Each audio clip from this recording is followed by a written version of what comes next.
Halo semuanya, Assalamualaikum warahmatullahi wabarakatuh. Pendidikan sejatinya adalah sebuah upaya yang disengaja untuk menciptakan ruang belajar agar anak-anak kita bisa mengembangkan potensi terbaik mereka. Sebagai institusi peradaban, sekolah punya tugas yang sangat berat, bukan sekadar membuat siswa pintar secara akademik, tapi juga mendidik moral mereka. Sebagai seorang pendidik, terutama calon konselor, kita dituntut untuk mempunyai empati, mau mendengarkan, dan mampu menciptakan ruang yang aman bagi siswa tanpa adanya penghakiman. Tapi pertanyaannya, bagaimana jika ruang aman di sekolah itu hancur karena maraknya praktik perundungan? Perkenalkan, nama saya Faisania Akmali dari Program Studi Bimbingan dan Konseling Universitas Islam Jember.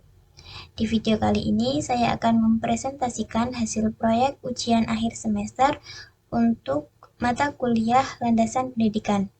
Kita akan membedah fenomena bullying di sekolah dan merumuskan solusinya melalui kacamata teori landasan pendidikan. Mari kita mulai dari akar masalahnya. Dari hasil observasi lapangan yang saya lakukan dengan para pendidik, kita menemukan fakta bahwa bullying yang terjadi saat ini bukan lagi sekedar fase kenakalan remaja biasa.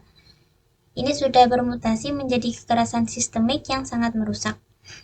Ada 3 wajah utama perundungan yang sering terjadi. Yang pertama yaitu kekerasan verbal seperti mengejek, memberi julukan yang merendahkan, hingga body shaming. Yang kedua yaitu kekerasan fisik, mulai dari pemalakan yang terorganisir antar siswa hingga kekerasan fisik langsung. Yang ketiga yaitu cyberbullying, bentuk yang paling masif saat ini, seperti pengucilan di media sosial atau penyebaran rumor digital. Dampaknya tidak main-main, korban bisa kehilangan semangat belajar, mengalami depresi berat, hingga berujung pada hal-hal yang mengancam keselamatan nyawa.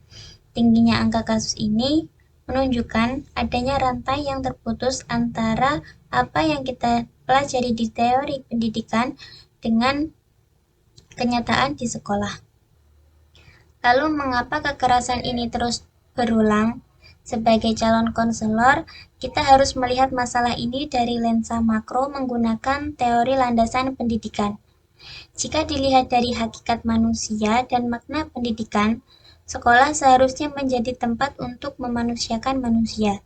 Terjadinya bullying menjadi teguran keras bahwa pendidikan kita seringkali hanya menyentuh aspek kognitif atau nilai ujian saja, tapi gagal menanamkan kesadaran moral yang sesungguhnya ke dalam jiwa siswa. Kemudian, dari sisi psikologis atau faktor internal, pelaku bullying seringkali adalah individu yang gagal mengelola emosinya. Mereka memproyeksikan konflik batin atau masalah pribadi mereka menjadi bentuk agresi kepada siswa lain yang mereka anggap lebih lemah. Kondisi internal yang rapuh ini diperparah oleh faktor lingkungan eksternal. Siswa berada dalam lingkungan pergaulan yang menormalisasi senioritas dan candaan kasar. Budaya toksik ini sebenarnya adalah sisa-sisa warisan dari teori pendidikan klasik, di mana pola relasi yang dominan dan menindas masih tanpa sadar dipraktikkan. Semua masalah ini, mulai dari lemahnya penegakan kebijakan hingga pengaruh teknologi, saling terhubung dengan sangat erat. Ini membuktikan bahwa pendidikan sebagai sebuah sistem sedang mengalami disfungsi. Karena masalahnya sangat kompleks dan saling mempengaruhi, solusinya tidak bisa hanya diserahkan pada sekolahan saja. Oleh karena itu, proyek ini mengusulkan program bernama Tripusat Anti-Bullying Ekosistem. Ini adalah intervensi bimbingan konseling yang melibatkan 3 pilar utama kehidupan anak. Pilar pertama adalah sekolahan. Sekolah harus mengaktifkan tim pencegahan dan penanganan kekerasan.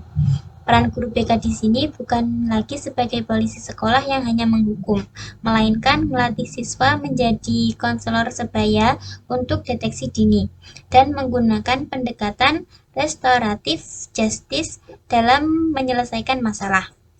Pilar kedua adalah keluarga. Orang tua wajib menerapkan pola asuh yang responsif.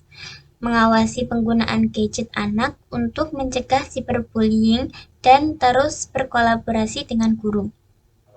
Pilar ketiga adalah masyarakat. Lingkungan sekitar dan tokoh masyarakat harus ikut menciptakan ruang publik yang aman dan menolak normalisasi kekerasan remaja. Kekuatan utama dari program ini adalah pendekatannya yang holistik.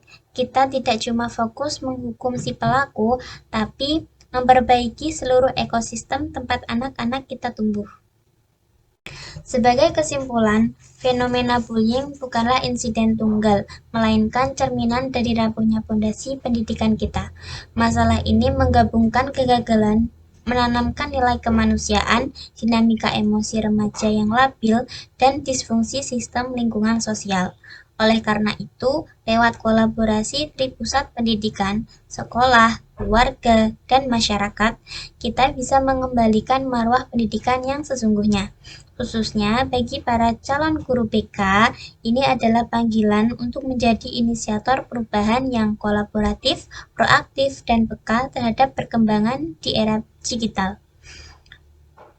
Mari bersama-sama kita kembalikan sekolah sebagai ruang yang benar-benar aman bagi anak-anak kita untuk bertumbuh menjadi manusia yang utuh dan bermartabat.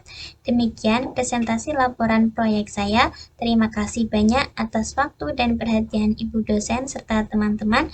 Mohon maaf atas segala kekurangan. Wassalamualaikum warahmatullahi wabarakatuh. I just had to let you know you're